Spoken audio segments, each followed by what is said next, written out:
আপনি বলছেন যে 142-কে টাচ না করেই রেফারেন্ডামের আয়োজন করা যাবে। তো আমরা যে জুলাই সনদের মধ্যে সংবিধানের প্রস্তাবনায় কিছু পরিবর্তনের কথা বলছি, তো সেটা কি জুলাই সনদের অন্তর্ভুক্ত হলে সেখানে 142 টাচ হয়ে যাচ্ছে না? এখানে আমি ব্যারিস্টার সাহেব একটু শেকায়েত করি। প্রস্তাব করা আর সংবিধান অ্যামেন্ডেড হয়ে যাওয়া এক কথা নয়। তো সুতরাং যেহেতু আমরা প্রস্তাব করছি, কনস্টিটিউশন অ্যামেন্ডমেন্ট করে ফেলছি না, ভবিষ্যতে করব, এই জন্য 142 এখানে দরকার। তখন এক্সট্রা আর্গুমেন্ট হবে যে হোয়াট ইউ আর সেইং, আপনি যেটা ডাইরেক্টলি বলতে পারছেন না, এটা ইনডাইরেক্টলি বলছেন আর কি। মানে যে কথা আপনি সরাসরি কেন এই রেফারেন্ডামের আশ্রয় নিচ্ছেন, সংবিধানে কতগুলো পরিবর্তন করার জন্যই। এখন যদি এসে বলি আমরা যে প্রস্তাব নিচ্ছি, কিন্তু প্রস্তাবটা কি, সেইখানে তো মেরিটে টাচ করতেছে।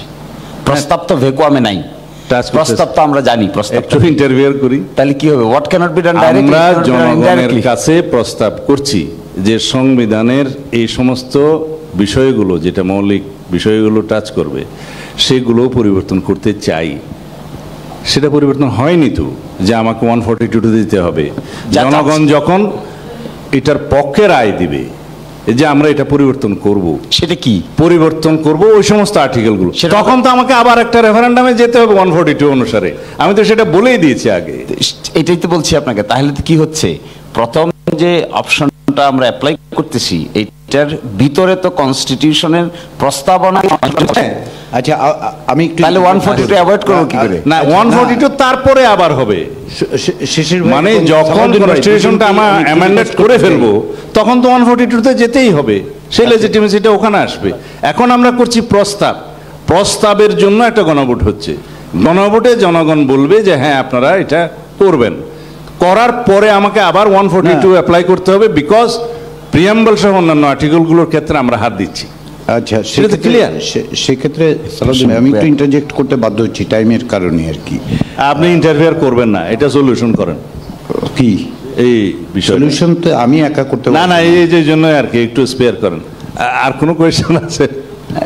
এই প্রশ্নটা কিন্তু একবার উঠবে যে যে জিনিস আপনি ডাইরেক্টলি করতে পারেন না, সেই জিনিস আপনি ইনডাইরেক্টলি করার চেষ্টা করছেন। আমি আমরা যতই চাচ্ছি, করে ফেলেছি এবং করব, এই প্রশ্নটা হচ্ছে মেইন। যেহেতু করার জন্য জনগণ অনুমোদন দিচ্ছে, করার পরে আবার 142-তে যেতে হবে, সেই মৌলিক বিষয়গুলো যেহেতু আমরা টাচ করছি। তাহলে তো এই প্রশ্ন দাঁড়াবে, এই শুধু করব এইটার উপর রেফারেন্ডাম নিতে চাচ্ছেন কেন? এক ধরনের জনগণ পক্ষে আছে কিনা এই সাংবিধানিক সংস্কারগুলোর পক্ষে, যেহেতু এটা একটা বাধ্যবাধকতা সৃষ্টি করবে, জনগণের রায় অনুসারে সেই পার্লামেন্টকে একটা বাধ্যবাধকতা সৃষ্টি করবে, সংসদ সদস্যগুলোকে বাধ্যবাধকতা সৃষ্টি করবে। যেহেতু আর্টিকেল 7 অনুসারে জনগণ ইজ দ্য মানে সুপ্রিম পাওয়ারফুল, মানে সুভারেন অথরিটির মালিক। তো সুতরাং ওর প্রেক্ষিতে, তাদের অনুমতির প্রেক্ষিতে আমরা কনস্টিটিউশনটা গ্রহণ করলাম, এবং সেটা গ্রহণ করার পরে আবার 142 আসবে, এই জন্যই যে আমরা মৌলিক বিষয়গুলোকে টাচ করছি, ইনক্লুডিং প্রিয়াম্বল। এইটাই হচ্ছে আমার বক্তব্য। এরপরেও আমি পরিষদের কনসেনসাস কমিশনের নলেজের জন্য বলছি, এরপরেও আমাদেরকে গভর্নমেন্টের সমস্ত এই গৃহীত অর্ডিন্যান্স সহ সকল কিছুর জন্য বৈধতা দিতে হবে, লেজিটিমেসি দিতে হবে চতুর্থ তফসিলে। সুতরাং এটা নিয়ে ভবিষ্যতে আর কোনো প্রশ্ন আসবে না। Now I think you are satisfied. এরপরেও স্যাটিসফাইড না হলে এরপরে স্যাটিসফ্যাকশনে যাওয়া যাচ্ছে না, আজকে যাওয়া যাচ্ছে। Thank you very much. আপনার জাভেদ রাসিনের একটা ছোট্ট প্রশ্ন আছে। আচ্ছা, খুব দীর্ঘ বক্তব্য না, আপনি যদি প্রশ্ন করতে চান। যেহেতু আমার বক্তব্যটা হচ্ছে, গণভোটে যাওয়ার আগে অবশ্যই, যেহেতু এই সংসদ নির্বাচনটা সাধারণ সংসদ নির্বাচন হবে না, এটা কিন্তু 12তম সংসদ নির্বাচন যেমন হয়েছে, কিংবা 14তম যে সংসদ নির্বাচন হবে সেটা থেকে আলাদা হবে। সেটা জনগণ অবশ্যই, এটুকু জনগণকে বোঝাতে হবে যে এই সংসদ নির্বাচনে যারা নির্বাচিত হয়ে আসবে তাদের অন্যতম কাজ হবে কিন্তু সংবিধানের মৌলিক পরিবর্তন করা।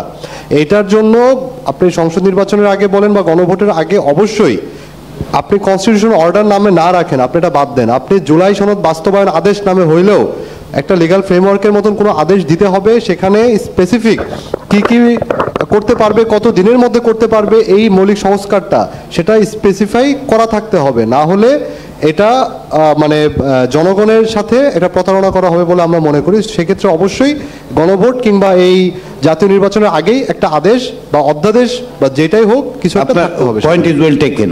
এখান থেকে কেউ একজন সংক্ষেপে একটু বলেন, তারপরে এতজন বললে মানে তাহলে আমাদের 30 সেকেন্ড না এসে নামাজের টাইম আছে এবং 5টার সময় আমরা ব্রেক করতে, কারণ নামাজটা এসে করা যাবে না। আমরা মঞ্জু ভাই বলেন, তার আগে আমি একটা কথা বলে রাখি। আপনারা যেহেতু অনুরোধ করেছেন, আমরা 7 তারিখে মিলিত হতে চেয়েছিলাম, তার বদলে 8 তারিখ বিকেলবেলা ঠিক 2:30টার সময়। আপনারা যেহেতু সময় চেয়েছেন, কিছু আজকে একটা বড় রকমের অগ্রগতি হয়েছে বলে আমি মনে করি, এবং এই প্রশ্নগুলো তখন ইতিমধ্যে নিশ্চয়ই আপনারা আলোচনা করবেন, যেমনটি আপনারা প্রতিশ্রুতি দিয়েছেন। তারই ভিত্তিতে আজকে এখন যদি সংক্ষেপে একজন একটু বলেন আর কি। না, ধন্যবাদ। সালাউদ্দিন ভাইয়ের বক্তব্যে যেটা আসছে যে গণভোট, যেহেতু আমরা আগেই একমত, সবাই তো একটা জায়গায় তো একমত হয়ে গেছে যে গণভোটে আরেকটা জিনিস যদি যুক্ত করা যায় যে নেক্সট পার্লামেন্টকে আমরা এই বিষয়গুলো মৌলিক সংস্কারের প্রশ্ন, যেহেতু 142 সম্ভবত যেটা আসছে, যে গণভোটে যদি এই রায়টাও নেওয়া যায় যে এই সাংবিধানিক সংস্কারের দায়িত্বটাও পার্লামেন্টের, কারণ যেহেতু বলা হচ্ছে পার্লামেন্ট শুধু অ্যামেন্ড করতে পারে কিন্তু সংবিধান সংস্কারের দায়িত্ব পালন করতে পারে না।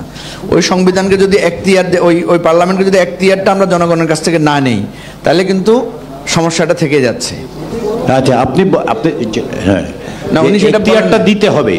এখতিয়ারটা কে দিবে সেটাই বলছি, গণভোটের মাধ্যমে এখতিয়ারটা নেওয়ার জন্য। আচ্ছা, ঠিক আছে।